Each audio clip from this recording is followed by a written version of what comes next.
Okay, here we are. Yeah. So, yeah, let me share your work at the stream. Okay. So, Jacob, tell us Hello. about again what we're looking at. What we're looking at is Ashcan, last page of Ashcan for issue 2 of Westry. And if you want to get the issue 1, you can just go straight into Kickstarter, type in Westry, follow the links, whatever. They have F.A.T.L on cover, which is fucking kick-ass. So be sure to check that one out.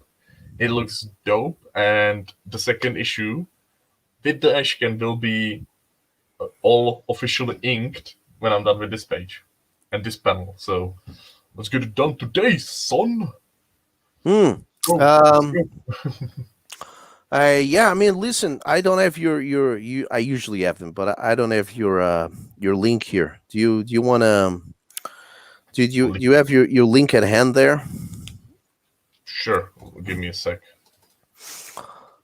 Yeah, so this is But, Vet3. So again, this is your creation, and you've done the story for this uh, and the art, but now you pass the writing duties to someone else. Yeah. yes.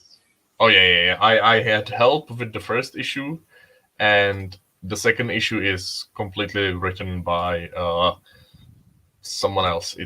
He's a great lad. Have a lot of fun with him. He's called English Mm-hmm. Nachos on Twitter. Be sure to give Mm-hmm. him a follow. He has some cool insights that even I don't know. So yeah, Mm. All my right, guy. let me get. There we go. So yeah, so tonight, well, tonight for us, isn't it? I mean, for you, is even a bit later Tonight. than me. Oh yeah.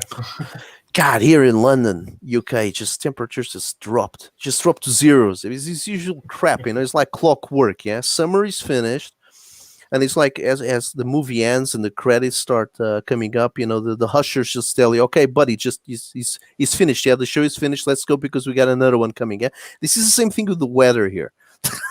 It's 29 of August. Yeah, I mean the movie's not even finished yet. the, the credits are still going, and the hushers are already telling us summer is finished.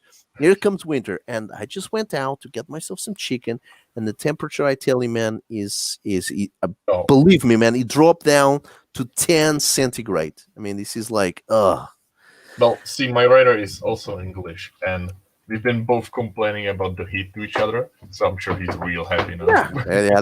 That was me a week ago. I said, bring on the winter again, man. I couldn't stand Oh, for 40 sure. degrees. Yeah, but that was just pillow talk. Yeah, I wasn't serious about it. Give me the heat back. I can see. Really? Ah, come on. No, that was too much. It was too much. In the city, that's a problem. Yeah, when you have I, heat like I that, the city becomes polluted. I like my 15 degrees Celsius. That's like the best temperature you can live in. Is it always 15 degrees there now? You've been having some good weather now, yeah? We've been getting some rain now, so that kind of Mm-hmm. dropped it off, and like you get like 15 to maybe 20 if it's real nice, but Mm-hmm. in the Mm-hmm. morning it's like 10-ish. That's But now at this time of the year, yeah? August, yeah? yeah, right now, like Mm-hmm. yesterday, it was 10 in the morning. I Okay. like that though. That's like my ideal weather. I Mm-hmm. like a bit chilly. Mm-hmm. 20, I gotta say, is my favorite temperature as well. Yeah. 22, I'm fine. As it starts creeping up to the 25s, that's when it starts That's getting too bad hot. for me. Yeah. Yeah. And that would be the absolute top for me. Anything above that is just, I gotta be stripped naked by the seaside. Otherwise, I can see you So drop the. So it's on Kickstarter right now, right? Okay, fine. right. We're hopping off of Indiegogo. We've been there, done that. Now the Kickstarter for issue 1, and then we'll rinse and repeat with issue 2. So that's the best way to That's the do. You idea. cover all the options. None of this crap of being Exactly. stuck to a particular Uh, platform. yeah, because we actually got a lot of people telling us like, well, it's cool looking book, but I don't do Indiegogo, so and we're like, okay, that's Well, fine. again, I mean, what I say to creators goes to backers as well. Don't be stuck to just one platform. I mean, I have worked with Indiegogo for by obvious reasons. Is that the Indiegogo is available everywhere, while Kickstarter only does business with a certain amount of countries. For example, if I want to do this in my native country, Portugal, Kickstarter is not available yet. It's available in Brazil, but it's not available in Portugal. So Right. Indiegogo thankfully is available everywhere. So and Uh-huh. their commission is also a little bit lower. So apart from that, it is known that Kickstarter as a bigger reach. Not necessarily for every single kind of project. Maybe comics, some of them work better in Kickstarter than Indiegogo, but as a whole, Kickstarter is a bigger reach. So, hey, I'm And going to it's a share my different screen as well, audience. man. Sorry, Oh, for sure. And it's a let me different share my. audience altogether, quite frankly. Yeah, exactly. It tends to be a different or is a more the normie audience, so to speak, isn't it?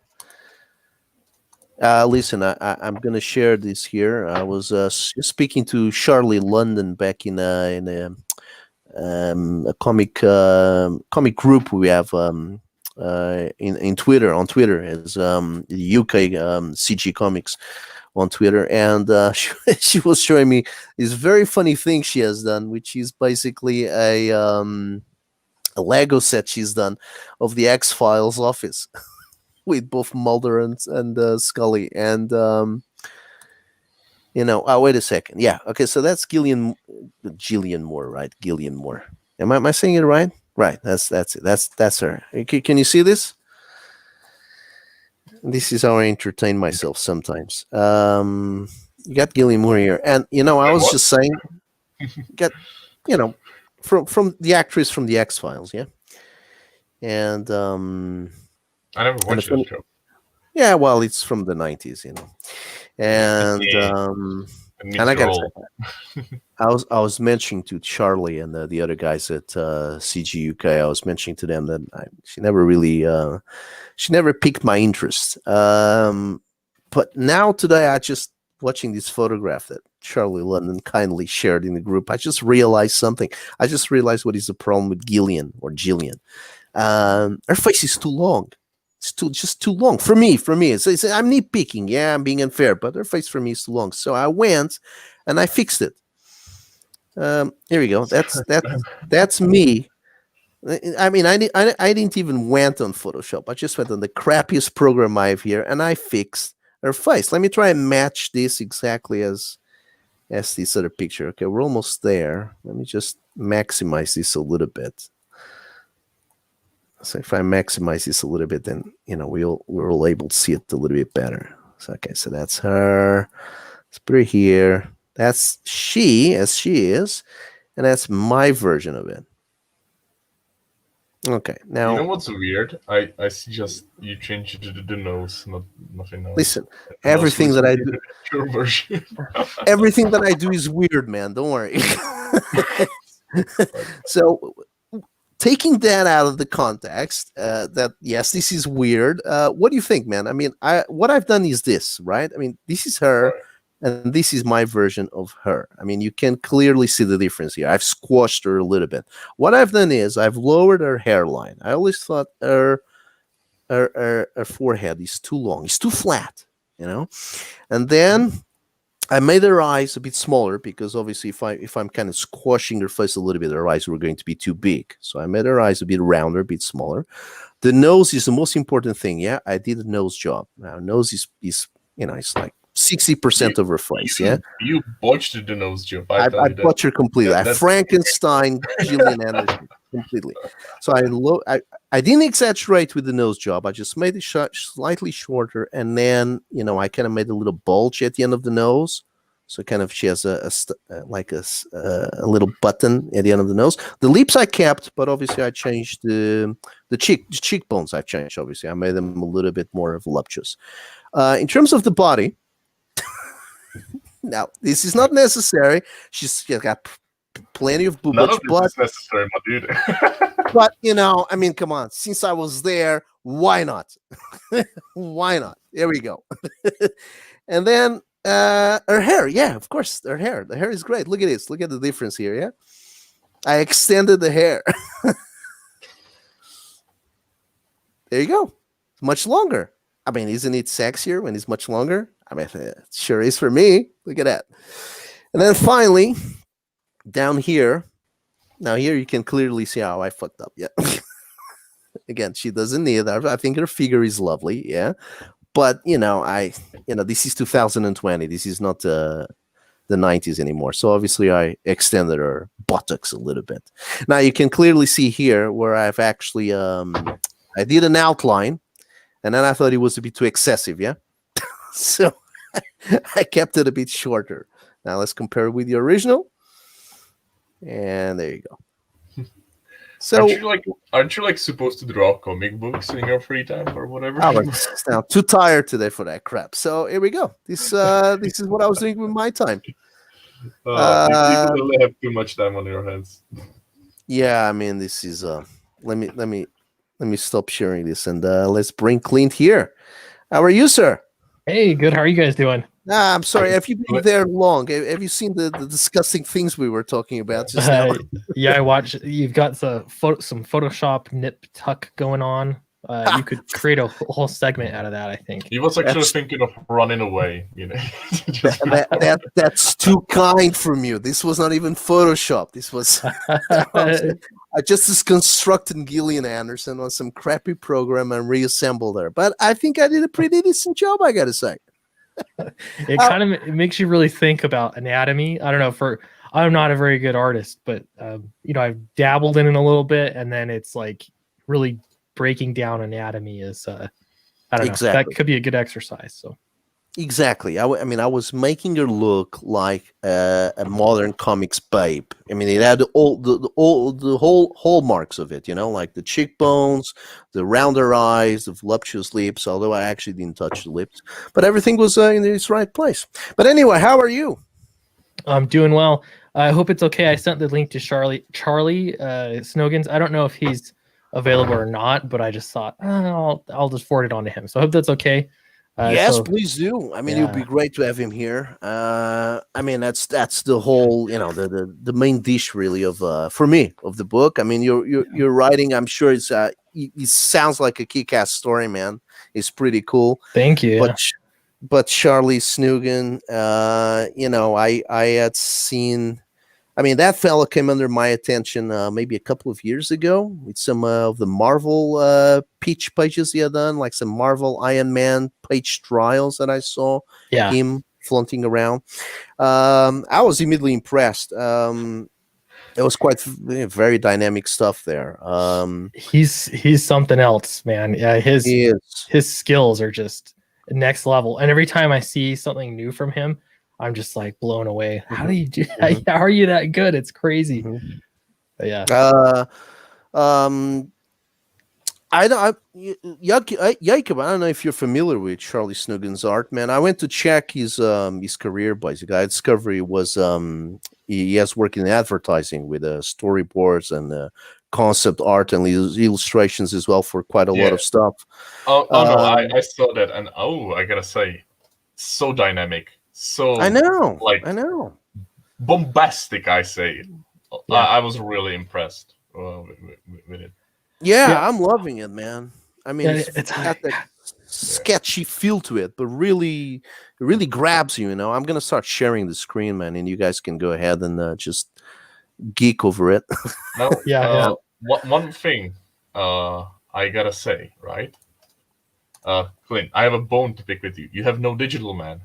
I'm here stuck in Europe. No digital, yeah. That I'm feeling all sad because that's a tough one. I will make digital available. Sometimes it's a timing issue, right? So I'm never sure about to do it on the campaign or do it after the campaign. So I might still get a chance.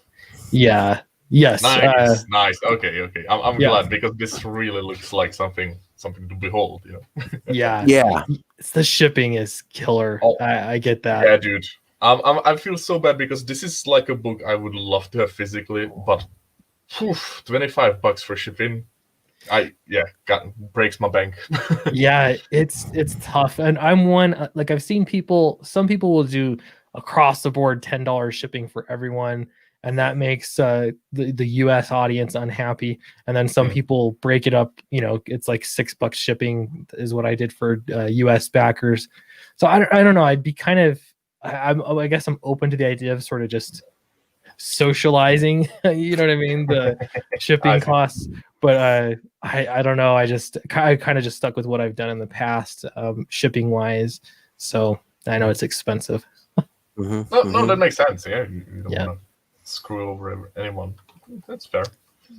I mean, listen, I'm screen sharing this to the maximum, zooming in without screwing up the art, obviously. But whatever I do here, you won't pay enough justice to the art. Yeah, I know you have these some of these art available as prints, as large size prints, as one of the perks, isn't it? Which is pretty Yes. cool.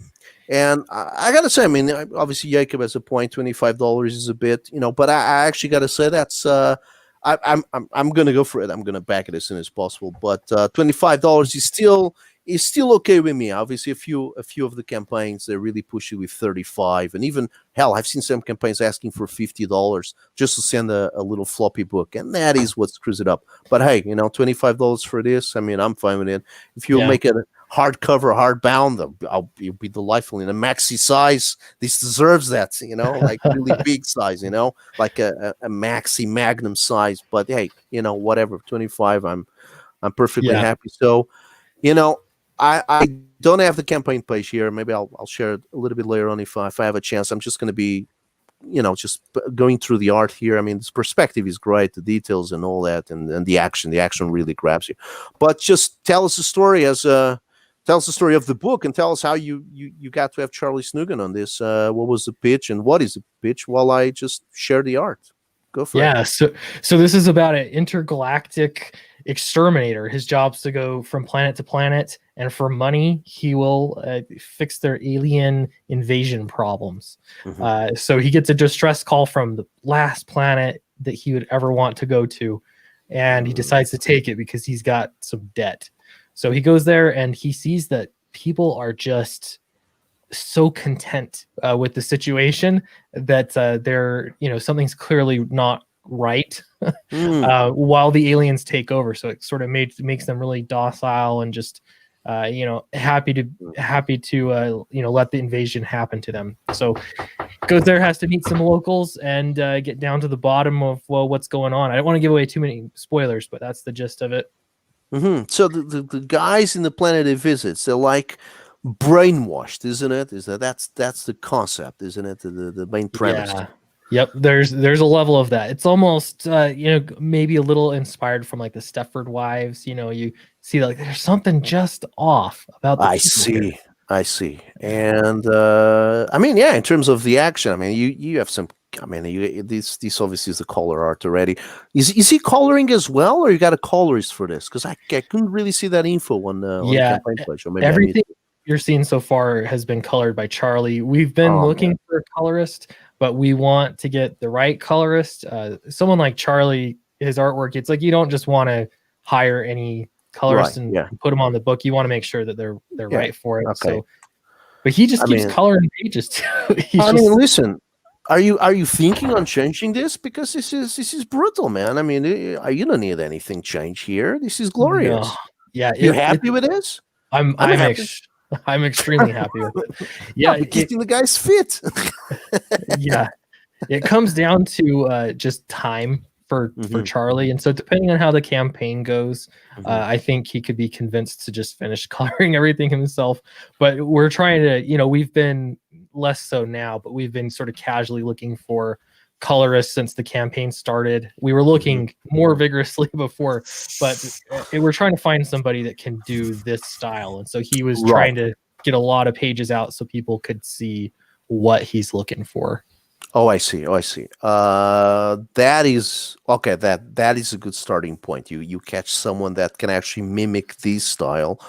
But hey, man, as they stand right now, and obviously just looking at the few you have, the half a dozen pages you have colored, I mean, it looks like, I mean, obviously by having the artist, the guy that did the lines, actually doing the colors, you have the perfect marriage. Yeah, for me, I mean, this looks like, obviously you can go for bigger effects, like a bigger glow where the heat, the hottest colors are, some lens flares and all that. But look, I mean, this is looking great, man. I mean, this is yeah. There's go ahead. There's a bit of like, it goes from this sketchy, you can really see it at the top of the page especially, but you'll see it goes from like this very sketchy plain, like see how the colors are almost flat on the very far right Yeah, of the yeah, page, yeah, yeah, yeah, and yeah. then it'll all of a sudden become this very detailed image. And so it's kind of fun how he does that. You can really see the pieces, even these like little glowing components, you can Yeah, clearly see it's just yeah, almost just sketchy, yeah.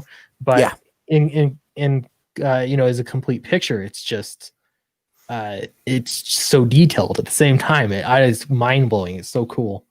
Yeah, but what you were just saying is exactly what I love. It's just that it's the combination of both the sketchy lines and then kind of the loose painting. It just works perfectly, man. It's just like it's from the heart. You can feel it that it's there to serve a purpose and not to exaggerate anything. And that's why it's right on point, man. I mean, just speaking about lines first. I mean, in these revival titles we've been having, there's been really just two books that really grabbed my attention. One was Shinobi Sasquatch by a guy called Rob Willis. Yep. Great lines. He's like having Dale Keown coming back to comics. He's a great. And then this, and there's a bunch of great books, yeah, but that really grabbed my personal attention. This is the two main books, really. You obviously didn't mention me because we're friends. Yeah. Well, yeah, I mean, that goes without mentioning. Yeah, that goes without mentioning. Yeah. I have a question for Clint.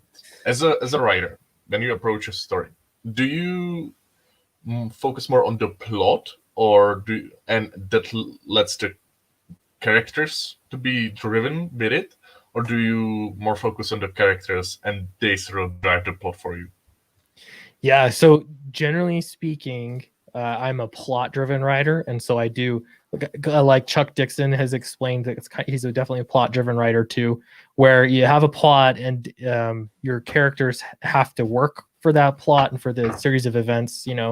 Having said that, this one has been very different. I have a very loose outline, but this is a much more of a character-driven story, so it's kind of a fun switch of gears for me. In that, I'm trying something that's a little bit different from what I normally do. But yeah, generally speaking, I'm a plot-driven writer. Oh, nice. And you mentioned Chuck Dixon. Do you have like any other influences on your writing? Would you say? Yeah, so I think I have a lot of influence from outside comics as well. Cormac McCarthy, I'm a huge fan of Cormac McCarthy, and some of his stories. My writing too, I really try to emulate Hemingway in that he uses very plain language and makes it very simple and use the fewest amount of words possible. So I'm really big on that. Richard Matheson, I Am Legend. That was a huge influence early on in my writing as well. Oh, that's cool. Yeah. I mean, I'm trying to sound profound, but I'm not a well-educated or well-read man, so I'm like, oh, that's cool. Yeah, talking about Hemingway. Well, I mean, everyone. I don't know. It's Hemingway. He's got a big name, but like you boil it down, and he's very simple, like salt of the earth kind of writing. It's not flowery language. It's anti-flowery language. That's I think what is great, especially with comics, where you want to, with Charlie's artwork, I really want to be out of the way as much as possible, so we're not cluttering things up with word balloons. That's true, because sometimes if you go over too much, it can come as a bit almost pretentious, and it almost like slows you down as you read through the story, and especially with what we're seeing here, you're right. You don't want that for sure. I just got fixated on this page just because this is, one of the things I like in this kind of art. You got this panel here, and you got an establishing shot here of the distance between the two gals there, and obviously this second panel kind of supports that distance. But then you go here, I presume it's a double spread, yeah, and then he pulls back, and you can actually see the length of the room, so he extends the distance, so the actual that actual girl is here, right? In this what is this, a sonic pool or something? Yeah, that's it.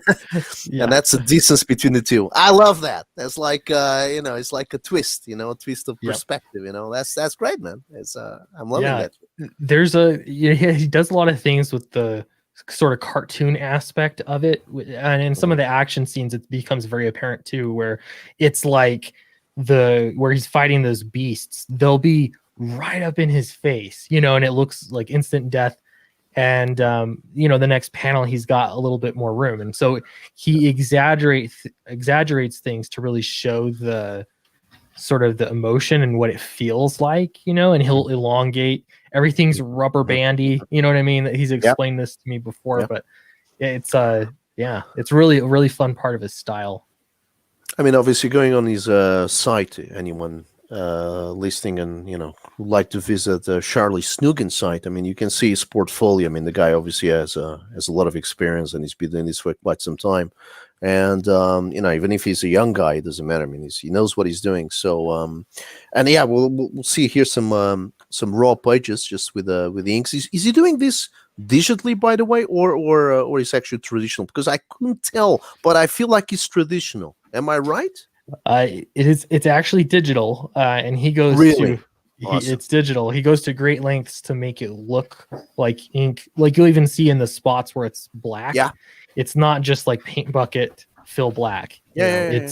He adds a bit of a texture to it, and so it's not one tone. I gotta say this one was a difficult one for me to spot. I was tempted to say digital, but then I said, man, it's too raw, man. It's too dirty, It's looking great. And obviously, you're saying that thing about getting in your face, and here we got this shot here, which is man, that's a crazy shot. I'm always thinking, how can I make this shot dynamic? And what's the best way? What's the craziest way I can make this shot coming at you? And man, sometimes it's difficult, man. This guy, he knows how to fill a page, man. I gotta tell you, he got this split panel here in the middle. I mean, it's crazy that he actually puts the panel, the panel borders, but is bleeding everything else out of that panel. And then you got the fumes here of this device here. I think this is what is actually bleeding out of the first panel. This is all from the first panel, but it gets mixed with these ones here, yeah? And if you can see my cursor. I mean, that's great. I mean, I bet you two had some great time creating these monsters, especially when you say he's traveling from planet to planet. Yeah, the cool thing with all the design and the world building is like Charlie's so into it that he'll just like things like these monsters, he just brought them to me. Things like and I've got some other ideas. I don't want to give away too much, but I have some very specific ideas of we need a monster that does this, and I try not to give him too much of what it looks like because he's the kind of artist that can take it and run, but yeah, it's been really fun because it's like we need a robot here. And I think this panel, you've got the Eldridge is the name of the little floating ball robot. That's his sort of like a surly secretary almost, or butler, that's there helping him. And and so it's cool. It's like I need a robot companion so that they can have some conversations and some conflict. And so do whatever you think. And so this is what he came up with. So yeah, it's been really fun. Just he'll design some things sometimes, and he's like, I don't know what this does, like that hot tub thing. He designed that. He's like, I don't know what it does. Figure it out, But so okay, so we write it in. But yeah, to me, I think of it's like those people that get IVs and they'll get pure vitamins just pumped right into their bodies, and they say it makes. I've heard it on Joe Rogan before, but I'm like, it's like that. Like that's to me what it would be. Sit in this hot tub and it just revitalization and I don't know, makes you feel great, I guess. Yeah, I'm just stopping here a bit to look at the textures of the monster skin. They're pretty cool. Yeah, I super like that collaboration. Just the artist, writer collaboration. That's so fun to me. Oh yeah, and this has been so much of a collaboration. Like plotting the whole thing out has been, phone calls and sort of working through little plot elements. And we've been talking about this for, I think, a little over a year now. And so it's Nice. been really fun to finally have it launched. You know what I mean? See it come to life. So By the way, just giving a little nods to our chat. Got Beyond Time, just saying it's a great looking page. I mean, I don't know which page he was referring to, but who cares? They're all great looking pages. yeah, I can't wait to see this one color, just to see what sort of color he gives the creature, because the texture is very intriguing, So it looks like an amphibian animal. So I'm curious about that. yeah, Also, this okay. Look at this structure. I love this structure. Yeah, I mean this. It's kind of a passepartout kind of thing, like a picture frame behind it, just kind of framing the tilted panels. Ah, man, that's great, man. And I like that he grayscales this before actually, obviously then as a starting point for the flats. So that's look at these textures as well. And the fuck, Is your main that's hero great. from Earth, or is he like just human looking, but he's from totally different planet? yeah. He's human looking and from a different planet. That's a great question. A humanoid from another planet. Okay, Right. well, Yeah. everybody there. And in the story, do we kind of get a look at his planet and what's it like there? Or? Not in this story. Depending on how well it goes, I would love to do more, and we could sort of delve into his history a little bit more and other planets. But yeah, in the story, you can see him hefting those beasts over his shoulders. He's stronger than a human. He's harder to kill than a human.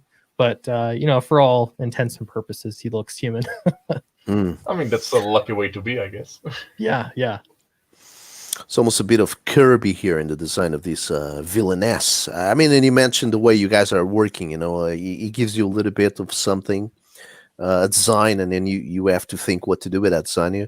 It feels like you're working half and half the Marvel way. Yeah? So he gives you something, but then you pitch something to him. That's a lovely way to work, man. I mean, listen, I wish I could work like that with every single artist. Unfortunately, some of them are just they're very introspective, yeah, introverted. Yeah, you got to do what works right for your artist, your partnership, and that's going to be for Downcast. It's a completely different process. I love working with Nacho. He's very professional. With how we're working together. Someone like Charlie, it's like just knowing his strengths. You want to really lean on those strengths and have him take it away and do what he does best. So he's got a lot of freedom in this. I don't have like an overarching vision that we need to match. It's like, hey, this lady, I want her to have snakes. She's the queen of this planet. And so, okay, she's got snakes. like it's part of the story. So it's been fun. It's like almost like jamming, like in a garage band, in high school. Yes. So Cool, do you man. almost, when you work with new artists, do you almost go back and look at his previous work and sort of try to see what he's good at, what he's bad at, play into his strengths? That's a good question. Yes. Yeah. I try to do that for sure. Sometimes if I'm trying out another artist for a different project, and I kind of like this, but I gave him a sample page. I say, I think I like your style, but can you do this? And I give him one sample page and I'll pay him for it. And I just want to see how it looks.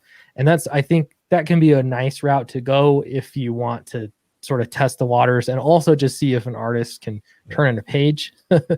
Some of those things are really important too, just being timely and getting stuff done and turned in. Oh yeah, So, you need to give him a time limit. That's important. Yeah. Yep. So, but what I can definitely see, once you get an artist and you have a relationship that works, I can see why people stick with that same artist for a long time, because it's hard to find a good match. It's there should be like almost a dating site, It's true. Yeah. Well, I think there is kind of dating sites for a connection with artists, isn't it? As DeviantArt. That's a good place to start. No one's there. Come on, is it? Yeah, it's a little bit. It's kind of DeviantArt is turning to LinkedIn of art, isn't it? I think it's more like that. But hey, Clint, let's just talk a bit more about yourself, man. I mean, you started this just not a very long time ago, isn't it? I mean, I know your Downcast book that got picked by Peter Smeddy to be in his catalog of Alterna. So how are Yeah. you doing that? You're breaking down that book into several issues. What's happening there? Yeah, exactly. So with Downcast, I've got two installments, two books that I put out, but they're being republished through Alterna in 4 issues. So each book is being broken up into 2 single issues. So that's been really cool. I'm really looking forward to seeing my book in newsprint, and you kind of get to a different market too of people. Where it's less expensive comics, and it's less risk. Let's check out this comic, and so it'll be kind of fun to sort of expand my audience that way, and see if I can pull in even more new readers. Mm-hmm. And obviously, it's going to be in the shops when they reopen. I think they've reopened already by now, isn't it? Yeah, I think most shops, or at least ones around here, and I know I've heard word on the street, lots of shops are open now, so it will be distributed through shops. Peter's doing some really cool, innovative stuff too, and he's distributing directly to shops. And so I don't know, it's just nice. And he's actually, when he's changed his distribution method, his sales have gone up. So that's even better too. Oh, yeah. So You're in good company with Alterna for sure. Yeah. Oh, he was using he was being distributed by Diamond, yeah. Yeah, and then Diamond put a halt basically to the whole industry. Yes. So in the meantime, it's like that could be devastating to a small publisher like Alterna. I imagine.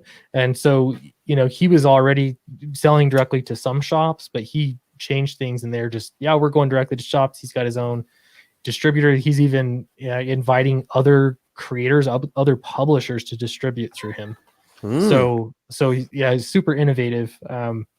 And he focuses a lot on direct sales as well through his website. So I'm interested to see. I want to make Downcast the #1 selling book at Alterna.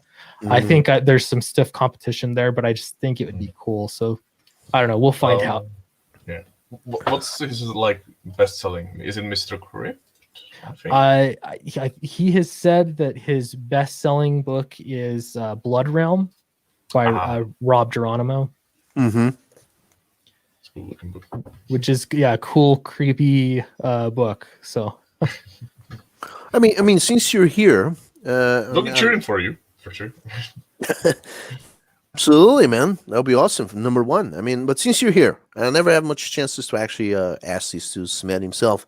But I don't know how far you know into it, but how is that working for him in terms of actually going at it, soliciting his comics directly to the shops?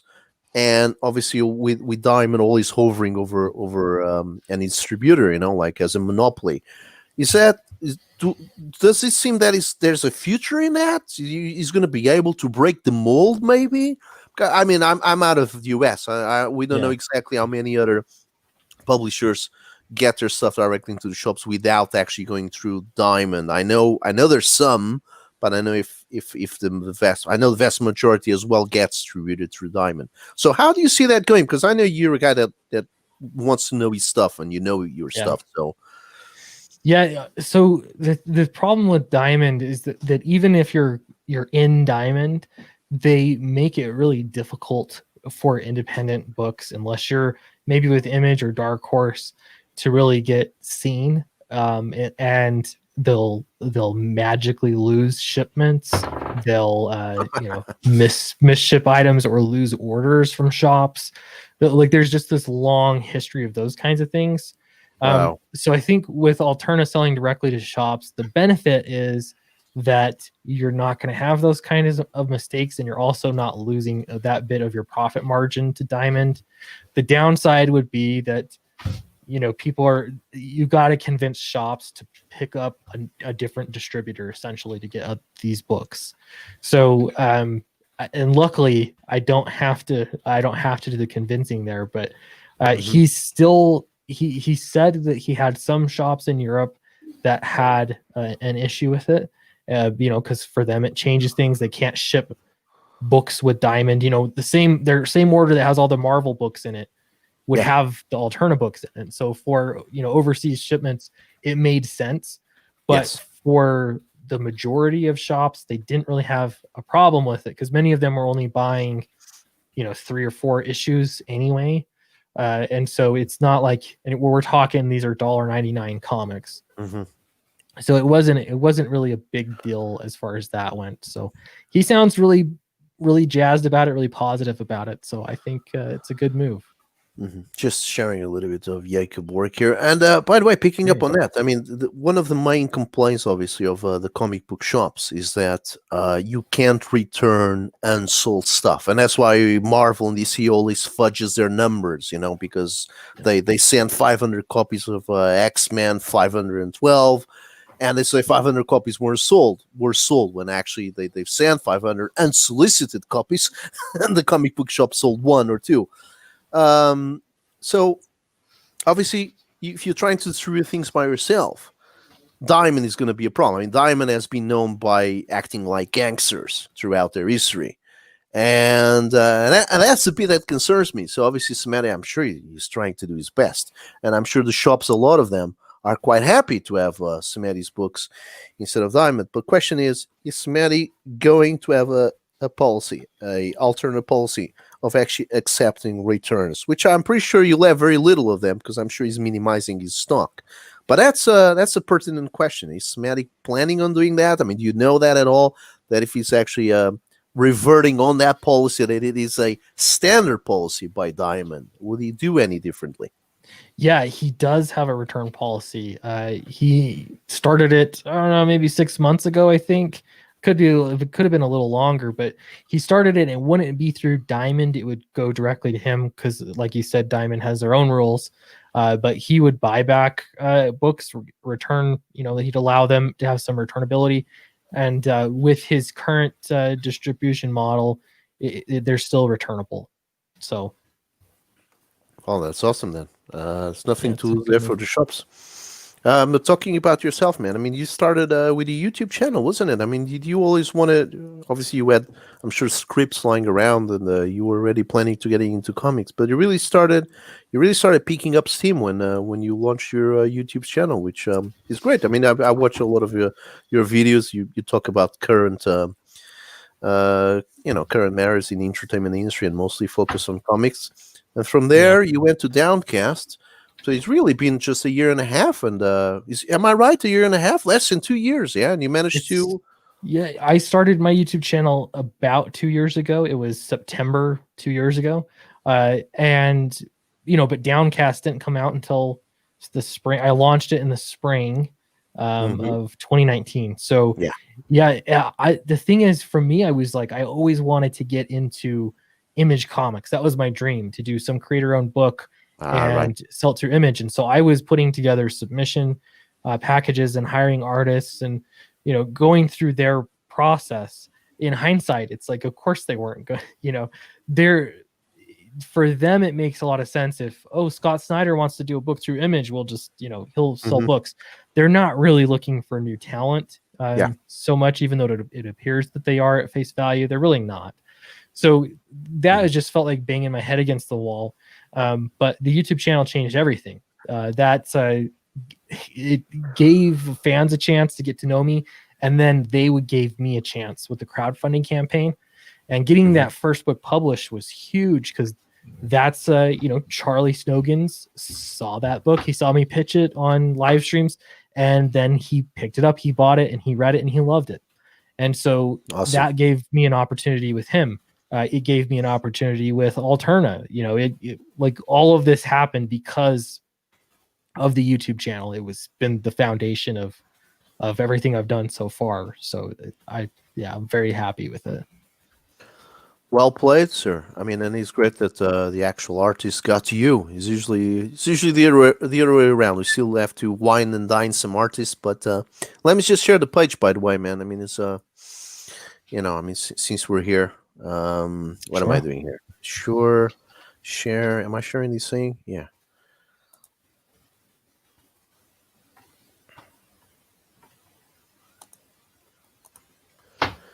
Okay. There you go.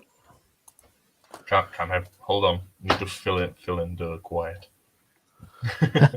Yeah, sorry. Yeah, I know. I mean, I don't even know what I'm doing here. It's all good. I need to make fun of it. Come on, man. Just I let me don't make fun. even know what I was sharing before, let alone what I'm sharing now. Here we go.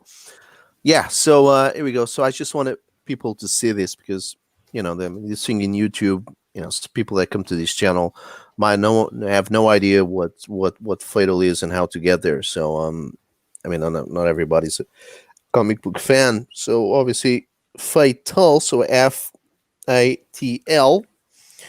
Nice trig of the word there. That's great. And by the way, this is in pounds because we're located here in UK.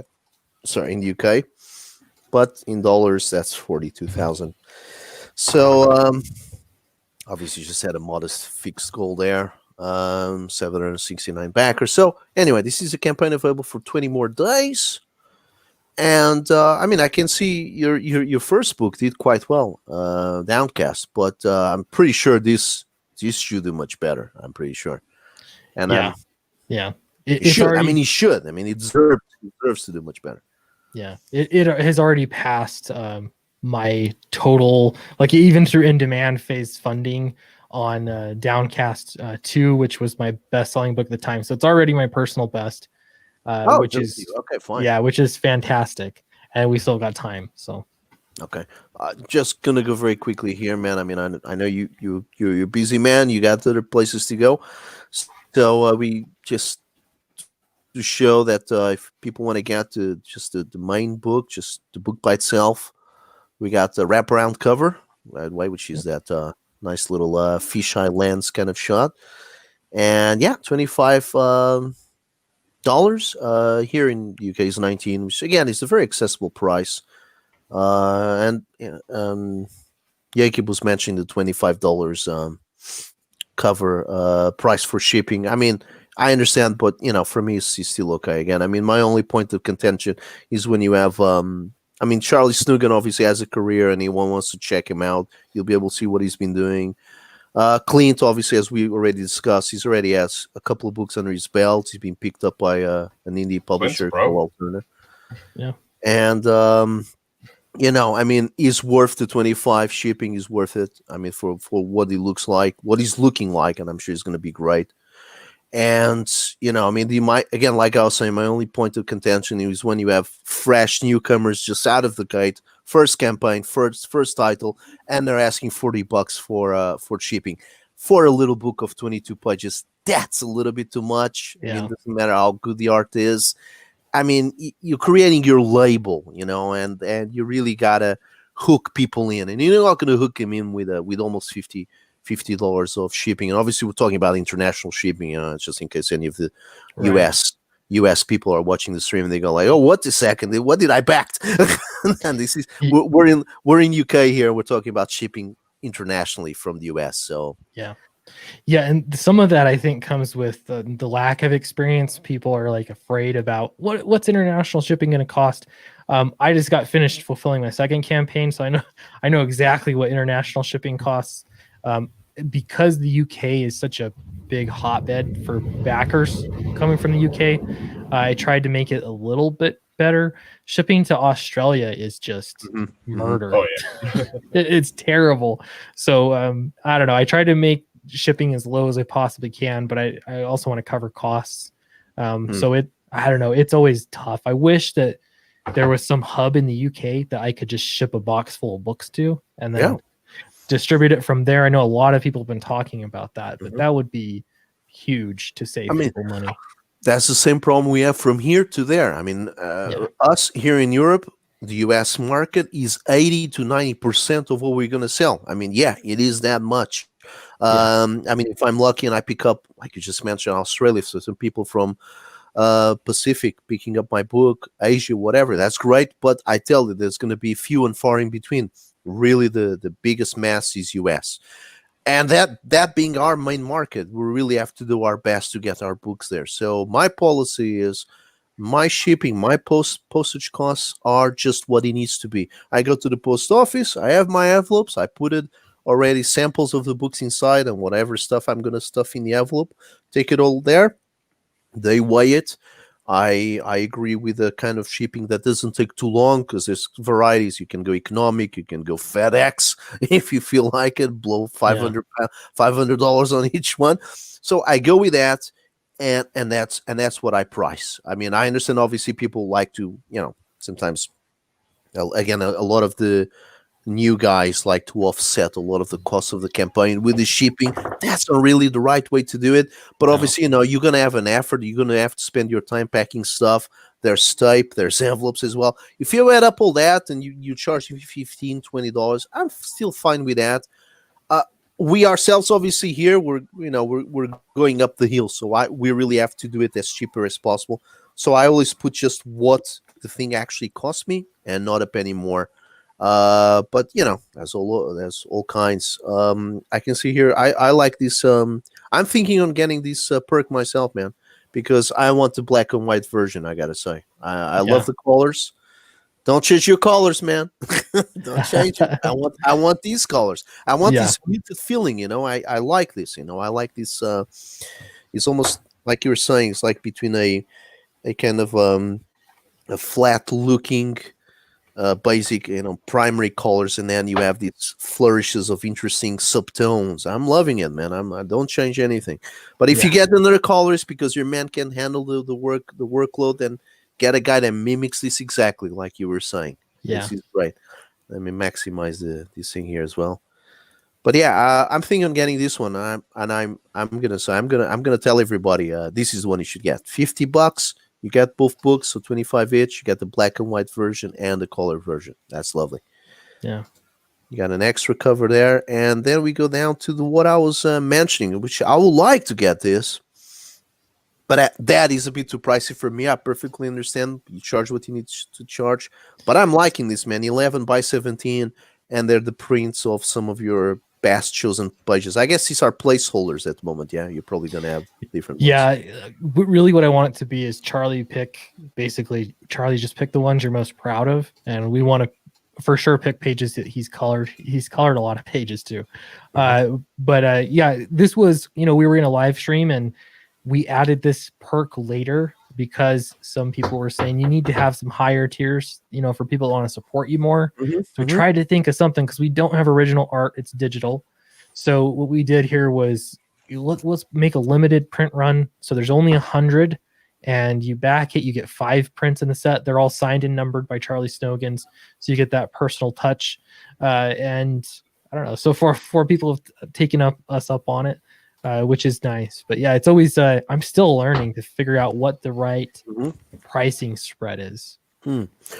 I don't know, man. I mean, he's signed by him. I'm sure it's gonna be cardstock. I'm guessing high quality print, glossy. Yes. I guess thick. They'll be shipped in top loaders, each individually top loaders. So we're making it a nice package for sure.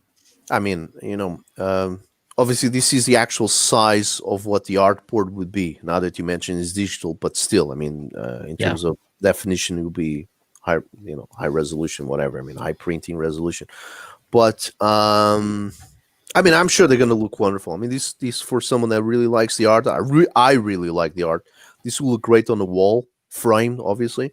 125. I mean, listen, I would have money to spare, no questions asked. Yeah, I'll be happy. It's going to be five of them. Yeah. 5 prints, yeah. 5 prints, yeah. I'm not here to discuss your prices, yeah, but just because you mentioned that, I mean, I don't know, maybe 100 flat, but hey, whatever. I mean, I'm just looking there that you're offering 100 and you have 4 claims. So, but I mean, that's fine, whatever. Yeah. I gotta say one thing though, I'm gonna steal this idea from you, man, because I have a campaign plan for a book that, I hire an artist. The guy is amazing. The art is coming along well. If the book actually gets finished, which is a lot of work, I got to say, this is a great idea, man. I'm thinking on having something like this, 11 by 17 prints, and just, a similar kind of package, man, a similar kind of perk, I got to say. But hey, I interrupted you. No, this is definitely something new. We thought we'd try. We at first when we had it in the stream, we were doing it in a live stream, and someone was suggesting make it 250. was like, 250 seems really expensive.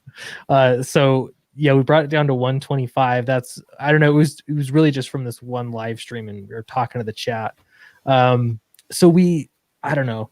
I like this idea a lot. I did prints in my Downcast book as well, and they didn't sell super well. It was only $60 for 6 prints for Downcast, but they weren't limited or signed. But they didn't, I think we only sold 5 or 6 of those, I think. So I like the idea a lot. I'm not sure what the sweet spot is for what people really want out of a print set, I guess. How much you said you were selling the Sweetcast ones? Yeah, for Downcast it was $60 or $50. I think it was $50. You get 6 prints. It's been a little while since I looked at it, but right. they're not signed or numbered. Is the no, of course not. Yeah, and were the 11 by 17 as well? Yes, yeah, they're big prints, and they're thick paper. They were sort of my test run, and I like the paper quality a lot, the print quality. So I thought I'm going to do exactly this, but we'll change it up and make them limited, signed. See how that goes. So, well, man, I don't know, man. I mean, I think five of them is fine. I mean, 4, 5, 3 will be too little. 6 will probably be too much. So either 4 or 5. Size is the correct one. Price wise, I don't know, man. Again, maybe making it a flat 100 for your next campaign. Yeah, maybe something to think about, because I mean, I think this perk deserves to sell out. Yeah, that's my opinion. So you got 100 numbered, it deserves to sell out. I'm looking for their claim. I don't know, man. I don't know what's the problem. Yeah, I'm sure there's price. There's also, the fact that I tried to sell prints in the past, they didn't sell super well. I wonder if I'm just if prints, maybe not necessarily the market for prints. Most people are like, oh, I want to buy the book. If I'm going to spend $100 or 125, I'll just buy a book or a second cover, a variant cover, or something like that. I'm not entirely sure, but yeah, it's sort of it's definitely a learning process trying to figure out what is the right perk. Yeah, maybe it's the demographics. Maybe most of the people that back they're mostly young guys. I don't know. I mean, I see a 40-year-old guy buying this with no sweat. An older fan of comics, 50-year-old guy, whatever. I mean, no sweat. Even a 30-year-old, something with a decent job. We're speculating here too much, yeah. But maybe that's what you're just saying. The people are looking at their budget and they think, I just buy another comic, and that's usually a younger demographic that's going to think like that, isn't it? Again, I don't know who's buying this book, what kind of demographic it is. I would say it's a bit of everything. I mean, you don't have the actual art ports because it's being done digitally. Right.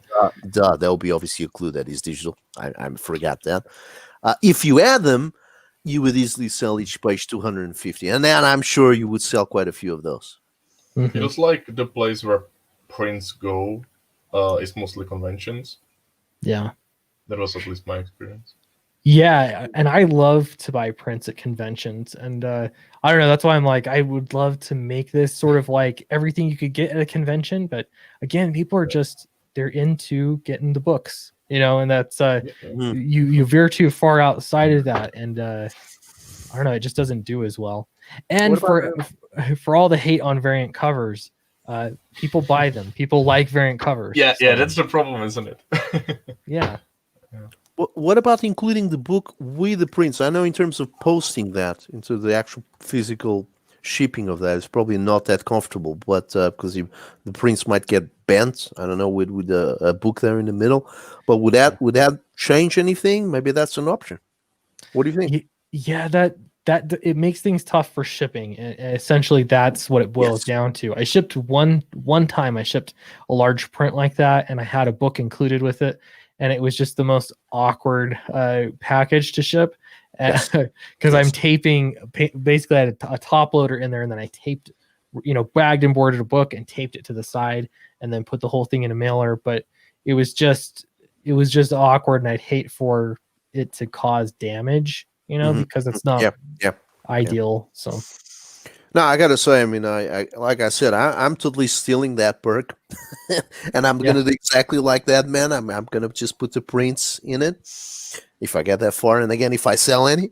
But yeah, I will totally not put the book either. But I don't know. It's just an idea. Maybe that will solve the. Maybe we'll get warrant more purchases. Maybe I don't know. Yeah, play with the pricing a little bit. Figure, Mhm. some of it depends on. It costs a little bit more because we had to ship. I'm shipping across the country to get it to Charlie, and then he's shipping it back to me. So that there's a little expense there, but we're not talking about tons in that. Mhm. But I don't know. Yeah, something I'd want to play with. I feel like it's a good perk. It just needs to be It optimized. is a good part. Yeah. All right, man. Listen, this has been great talking to you. We're gonna have to start going.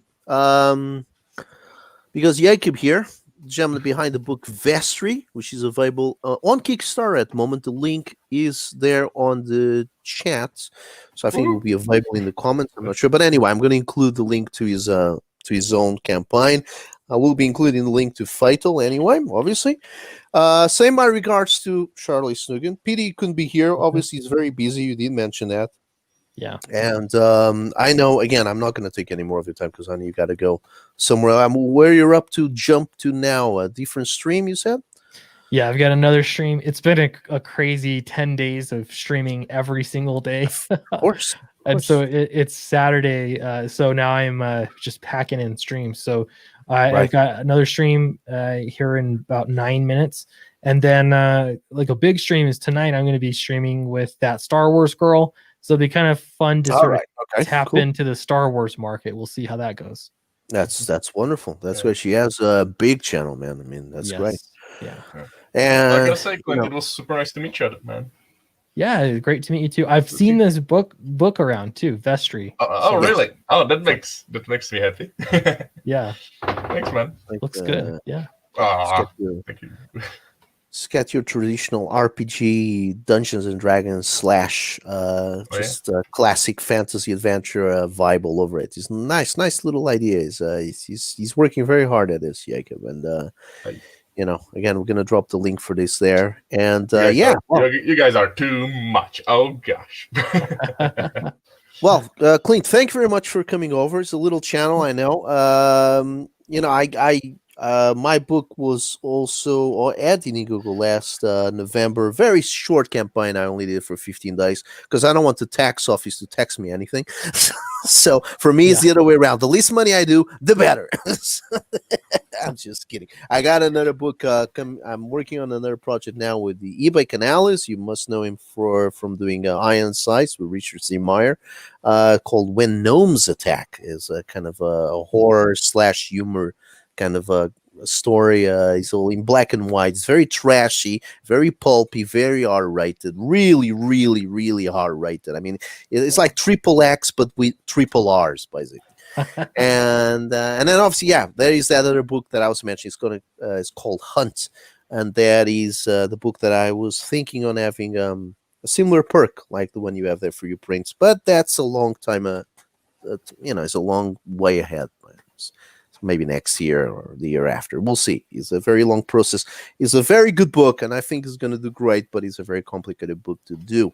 Yeah. But anyway, back to ourselves here. Thank you very much for both of you for coming over. I'll let you go now. And, good luck with F.A.T.L. I will obviously... Don't worry, I usually back things live while I have the people on. I didn't do that today because I'm got chicken and fries here. It's a bloody mess, but I am going to back F.A.T.L as soon as possible. All right. I appreciate that. Thanks for having me on. Thank you, and thank you for everyone dropping by. And that's it for today. So see you guys another time. Great. Bye-bye. Bye, everyone.